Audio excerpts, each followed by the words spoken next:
नमस्कार आप सभी को। माइक्रो प्रोसेसर एंड एप्लीकेशंस का जो कोर्स आपको प्रोवाइड करवाया जा रहा है उसके पिछले लेक्चर के तहत हम लोगों ने कंप्लीट एक्सटर्नल आर्किटेक्चर को देखा था। तो उसी कड़ी को आगे बढ़ाते हुए आज मैं आप लोग के सामने इंटरनल आर्किटेक्चर का एक नया लेक्चर लेके प्रेजेंट हुआ हूँ। ठीक है, तो इंटरनल आर्किटेक्चर के अंतर्गत विभिन्न बहुत सारे पार्ट्स होते हैं, तो आज मैं उसी का एक ओवरव्यू दूंगा। वैसे हर एक पार्ट्स का एक अपना अपना चैप्टर भी है, लेकिन मैं आपको एक थोड़ा सा ओवरव्यू दूंगा कि किसके अंतर्गत क्या आता है और किसके अंतर्गत आपको क्या पढ़ना है। तो जैसे ये वाला पार्ट खत्म होगा तो हम इंस्ट्रक्शन सेट भी जल्दी ही शुरू करने का प्रयास करेंगे। ठीक है, तो सबसे पहले हम इसके डायग्राम को देखते हैं। तो डायग्राम को मैं सबसे ऊपर में आप थोड़ा सा कर्सर पे ध्यान देने की कोशिश करेंगे। सबसे ऊपर में आप देख रहे होंगे सीरियल इनपुट या आउटपुट कंट्रोल। इसके बारे में मैंने थोड़ा सा आपको एक्सटर्नल आर्किटेक्चर में ओवरव्यू भी दिया था कि एसआईडी मतलब क्या होता है, सीरियल इनपुट डाटा, और एसओडी मतलब क्या होता है, सीरियल आउटपुट डाटा। अगला है इंटरप्ट कंट्रोल। मैंने बताया भी था कि टोटल 5 इंटरप्ट कंट्रोल होते हैं, आरएसटी 7.5, आरएसटी 6.5, आरएसटी 5.5, ट्रैप और इंटर, जिसमें सबकी प्रायोरिटी इंटेल वालों ने सेट भी की हुई थी कि अगर एक ही साथ सब पे अगर आ गया तो सबसे पहले कौन सा इंटरप्ट काम करेगा, उसके लिए उन्होंने एक प्रायोरिटी भी सेट की थी। अगर आपको इसको समझने में थोड़ी सी परेशानी हो रही है तो आप पिछला लेक्चर देख भी सकते हैं। उसके नीचे आता है आपको ये, इसे हम रजिस्टर एरेज कहते हैं। जो जितना आपको येलो कलर में दिख रहा है इसको हम लोग क्या बोलते हैं, रजिस्टर एरे। यहाँ पे एक्यूमुलेटर है, टेम्पोररी रजिस्टर है, फ्लैग फ्लिप फ्लॉप है, एएलयू है।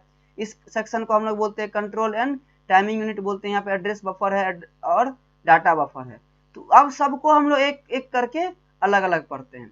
तो सबसे पहले जैसा कि आपको पता है कि इंपोर्टेंट पार्ट्स ऑफ 8085 में एएलयू आता है, इंटरप्ट कंट्रोल आता है, रजिस्टर एरे आता है, टेम्पोररी रजिस्टर आता है, W and Z, timing and control unit आता है, सीरियल इनपुट या आउटपुट यूनिट आता है। ठीक है, तो अब हम एक एक करके पढ़ते हैं। तो एएलयू के अंतर्गत आपको विशेष रूप से 5 चीज देखने को मिलेगा। एक होता है अरिथमेटिक यूनिट, जो आप नाम से भी जान सकते हैं कि अरिथमेटिक यूनिट क्या कर सकता है, अरिथमेटिक ऑपरेशन कर सकता है।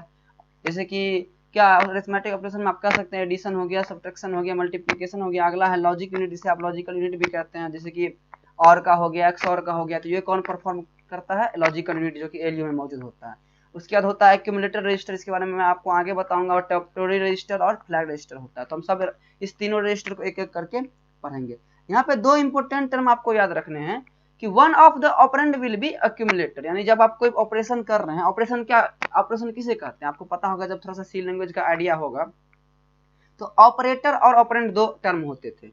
यहाँ पे भले ही आप माइक्रो प्रोसेसर में नया टर्म सुनिएगा ऑप कोड, यहाँ वहाँ लेकिन सी लैंग्वेज आप क्या सुनेंगे, ऑपरेंड और ऑपरेटर। और इसी दोनों का जो होता था प्रोसेस, हम लोग क्या बोलते थे, ऑपरेशन बोलते थे। तो बेसिकली ऑपरेंड आप जानते ही होंगे, जिस डाटा पे काम करना होता है, और ऑपरेटर क्या होता है, जो ऑपरेशन होता है। तो यहाँ पे आप लोग एक नया टर्म ऑप कोड भी पढ़िएगा, जिसके बारे में आपको इंस्ट्रक्शन सेट में बहुत ही अच्छे से बताऊंगा। तो one of the operand will be accumulator, एक जो ऑपरेंड होगा बाय डिफॉल्ट वो क्या होता है, एक्यूमुलेटर होता है। और एक और इम्पोर्टेंट आपको टर्म जो याद रखना है कि आप फ्लैग रजिस्टर को एज ए ऑपरेंड कभी भी यूज नहीं कर सकते हैं। आप हमेशा याद रखिएगा। फ्लैग रजिस्टर का मैं एक अलग से वीडियो भी बनाऊंगा, कैसे फ्लैग कैसे चेंज होता है। मैं आपको इसमें थोड़ा सा उसका कह सकते हैं नोमेनक्लेचर बताऊंगा, लेकिन उसका एक अलग वीडियो तैयार किया जाएगा कि साइन फ्लैग कैसे चेंज होता है, ऑक्सिलरी फ्लैग कैसे चेंज होता है, कैसे पैरिटी फ्लैग चेंज होता है।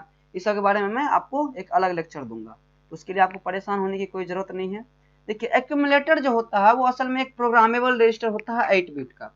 ठीक है, और जितने भी अरिथमेटिक और लॉजिकल यूनिट होते हैं उसमें से एक जो ऑपरेंड होता है हमेशा क्या होता है, एक्यूमुलेटर ए।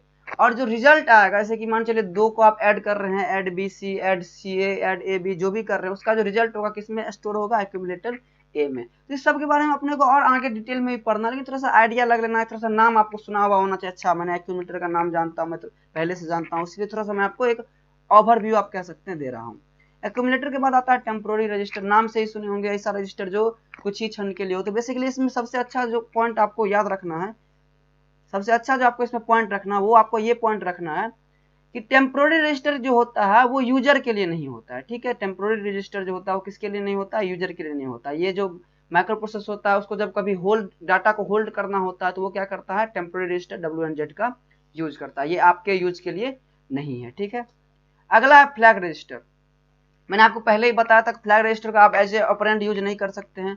यहाँ पे देखेंगे टोटल 5 फ्लैग रजिस्टर होते हैं, carry flag, zero flag, auxiliary carry flag. यहाँ पे मैं थोड़ा सा इसको ठीक कर लेता हूँ, यहाँ पे मैं इसको थोड़ा सा ठीक कर लेता हूँ। ऑक्सिलरी कैरी फ्लैग होता है, जीरो फ्लैग होता है, साइन फ्लैग होता है।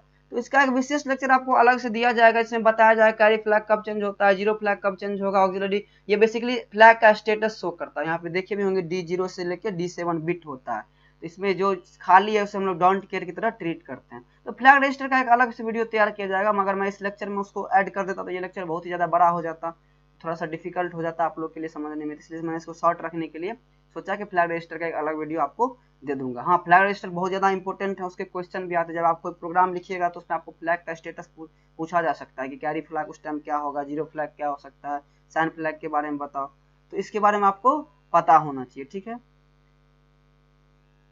अगला आता है जनरल पर्पस रजिस्टर। ठीक है, तो जनरल पर्पस रजिस्टर क्या होता है, BCDEHL जो होता है माइक्रो प्रोसेसर 8085 में 6 जनरल पर्पस रजिस्टर होते हैं, और ये बेसिकली किसके यूज के लिए होते हैं, ये यूजर के यूज के लिए होते हैं।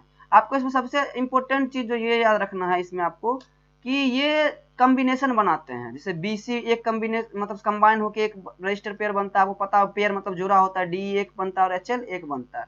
तो जो वैलिड रजिस्टर पेयर है वो है BCDEHL टू स्टोर। अब यहाँ पे आप देखेंगे डाटा ऑफ 16 बिट लिखा होगा, मैं थोड़ा सा हाईलाइट करने की कोशिश करूँ, डाटा ऑफ 16 बिट लिखा हुआ। क्यों लिखा हुआ, ये इसलिए डाटा ऑफ 16 बिट लिखा हुआ क्योंकि पता है आपको एक रजिस्टर जो होता है कितने बिट का होता है, 8 बिट का होता है, इसलिए जब दोनों रजिस्टर BC पेयर में आएगा तो कितना होगा, 16 बिट का डाटा होगा।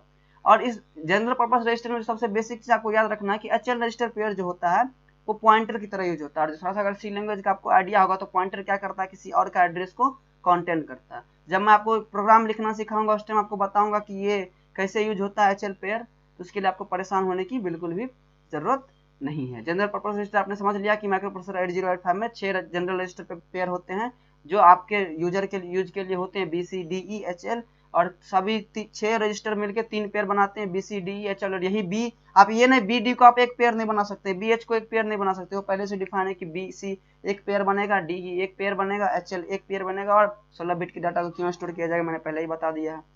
अगला टर्म इसमें आता है स्पेशल पर्पस रजिस्टर।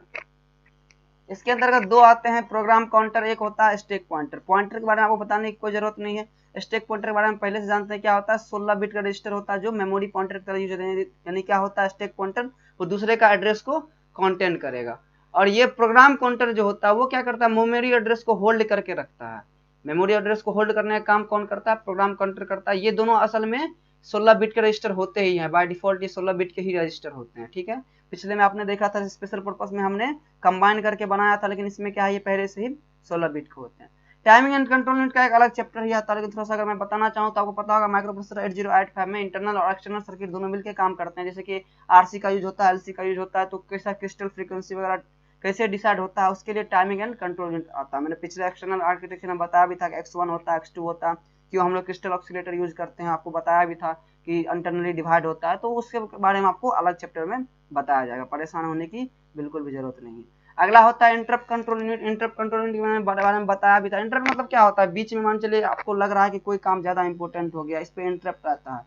यानी कि मान चलिए आप ऐसे कह सकते हैं कि एग्जाम की तैयारी कर रहे हैं, अगर 3 दिन बाद कोई इंपॉर्टेंट पेपर है और आपका उस पेपर में बहुत ज्यादा पकड़ रहता तो आप क्या करते, 2 दिन नहीं भी पढ़िएगा तो कोई जरूरत मतलब कोई दिक्कत नहीं होता। लेकिन मान चलिए अगर वो पेपर आपका स्ट्रांग नहीं है तो क्या होता है, आप थोड़ा ज्यादा पढ़ते हैं, पहले से उसका प्रिपेयर करते हैं।